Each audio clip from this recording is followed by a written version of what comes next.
Hello students, तो आज के इस वीडियो लेक्चर में हम लोग एक डेरिवेशन करने वाले हैं। डेरिवेशन का नाम है derive an expression for minimum safest velocity of a body to move in well of death. ठीक है, तो आप देख सकते हो बेटा, इस डेरिवेशन के अंदर हमें क्या करना है। ये हमारे पास एक वेल ऑफ डेथ है।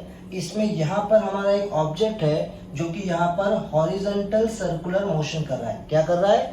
Horizontal circular motion.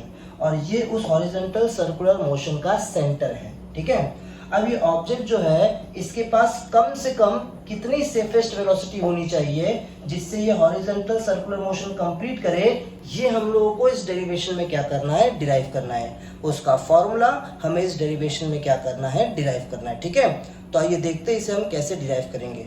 तो सबसे पहले तो आप इसको समझो कि यहाँ पर जो व्हीकल है, जो कि हमारा ऑब्जेक्ट है व्हीकल, वो यहाँ पर हॉरिजॉन्टल सर्कुलर मोशन कर रहा है, राइट। तो अगर ये हॉरिजॉन्टल सर्कुलर मोशन कर रहा है तो यहाँ पर सबसे पहली बात तो आपको ये समझ में आना चाहिए, इस वॉल के ऊपर ये क्या कर रहा होगा, फोर्स लगा के जा रहा होगा। मतलब ये व्हीकल का जो व्हील है, वो व्हील इस सिलेंड्रिकल वॉल के ऊपर क्या कर रहा होगा, कॉन्टेक्ट में रहते हुए मूव कर रहा होगा, राइट। तो जब कोई किसी के कांटेक्ट में ऐसे रहते हुए मूव करता है तो उस सरफेस से इसके ऊपर एक नॉर्मल फोर्स लगेगा कि नहीं। जैसे आप समझो कि एक व्हीकल है, ठीक है, वो इस वॉल पे ऐसे टच होकर ऐसे जा रहा है, तो ये वॉल क्या करेगा, उस सरफेस के ऊपर परपेंडिकुलर डायरेक्शन में फोर्स लगाएगा कि नहीं। आपको नॉर्मल फोर्स पता होगा क्या होता है। नॉर्मल फोर्स क्या होता है, जब कोई दो बॉडी कांटेक्ट में हो तो एक बॉडी दूसरे बॉडी के सरफेस के परपेंडिकुलर डायरेक्शन में फोर्स लगाता है। तो यहाँ पर क्या होगा ना, यहाँ पे आप देख सकते हो ये जो बॉडी है ये इस वॉल के कांटेक्ट में है, तो ये वॉल इस व्हीकल के ऊपर परपेंडिकुलर डायरेक्शन में एक फोर्स अप्लाई करेगा ऐसे। ठीक है, ये इस डायरेक्शन में फोर्स अप्लाई करेगा, ये है नॉर्मल फोर्स। ये कौन सा फोर्स है? Normal force. याद रखना, ये नॉर्मल फोर्स इस सरफेस के परपेंडिकुलर है। ऑल्सो आप देख सकते हो नॉर्मल फोर्स जो है वो इस हॉरिजॉन्टल सर्कुलर मोशन के सेंटर की तरफ है। कहां पर है? सेंटर की तरफ। यानी कि ये जो आपको व्हीकल दिख रहा है, ये व्हीकल के ऊपर नॉर्मल फोर्स जो लग रहा है ना, वो रिजल्टेंट सेंटर की तरफ लगने वाला फोर्स है। रिजल्टेंट सेंटर की तरफ लगने वाला फोर्स, बिकॉज और कोई फोर्स तो सेंटर की तरफ नहीं लग रहा। ठीक है सर, नॉर्मल तो समझ में आ गया। अब क्या, अब आप देख सकते हो जो आपको व्हीकल दिख रहा है, ये व्हीकल के ऊपर बेटा ग्रेविटेशन फोर्स तो लगेगा ना। तो आप देखोगे ना, तो इसके ऊपर हमेशा डाउनवर्ड डायरेक्शन में एक ग्रेविटेशन फोर्स लगेगा, दैट इज mg। हमेशा ये mg डाउनवर्ड डायरेक्शन में लगता ही रहेगा।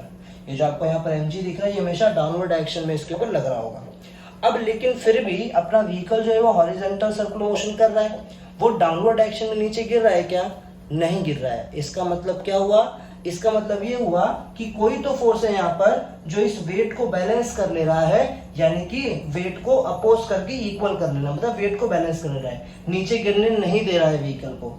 तो हम यहाँ पर ये देखेंगे कि यहाँ पर एक फ्रिक्शन फोर्स है व्हीकल और वॉल के, तो व्हीकल का जो व्हील है और जो वॉल है उसके बीच में एक फ्रिक्शन फोर्स है जो कि कहां पर है, वर्टिकली अपवर्ड है, जो इस वेट को क्या कर ले रहा है, बैलेंस कर ले रहा है।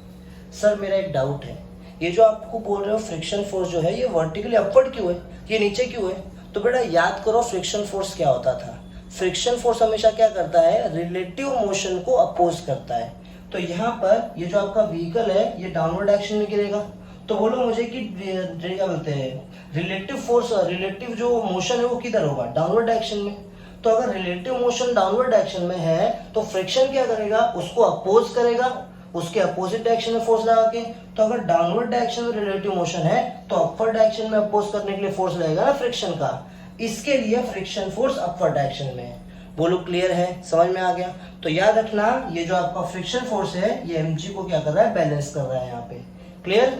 अब ये जो मैंने चीज आपको समझाई ना अभी, इस चीज को हम क्या करेंगे यहाँ डेरिवेशन में, थियरी में लिखेंगे।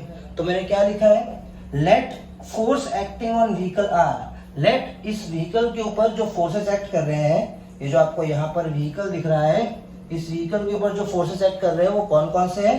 पहला फोर्स है नॉर्मल रिएक्शन n, जो कि टुवर्ड सेंटर है। देखो सेंटर की तरफ नॉर्मल रिएक्शन लग रहा है, ठीक है। और क्या है, वेट mg है जो वर्टिकली डाउनवर्ड डायरेक्शन में, आप देख सकते हो इसके वर्टिकली डाउनवर्ड डायरेक्शन में ये वेट mg है, ठीक है। और क्या है, फोर्स ऑफ स्टैटिक फ्रिक्शन है Fs, या आप देख सकते हो ऊपर की तरफ फोर्स ऑफ स्टैटिक फ्रिक्शन आपको दिख रहा है जो कि वर्टिकली अपवर्ड लग रहा है।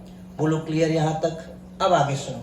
अब यहाँ पे बोला गया है जैसा कि आप देख सकते हो जो फ्रिक्शन है ये वेट को क्या कर रहा है, बैलेंस कर रहा है, यानी कि इस व्हीकल को नीचे गिरने से रोक रहा है। तो हम ऐसे बोलेंगे static friction prevent downward slipping due to weight, यानी कि जो वेट है इस वेट की वजह से डाउनवर्ड स्लिपिंग हो रहा है उसको हमारा स्टैटिक फ्रिक्शन क्या कर रहा है, प्रिवेंट कर रहा है। तो हम बोल सकते हैं कि जो हमारा mg है वो fs के इक्वल होगा, mg is equal to fs। इसको दे देंगे हम नंबर 1। बोलो यहां तक समझा। आगे सुनो।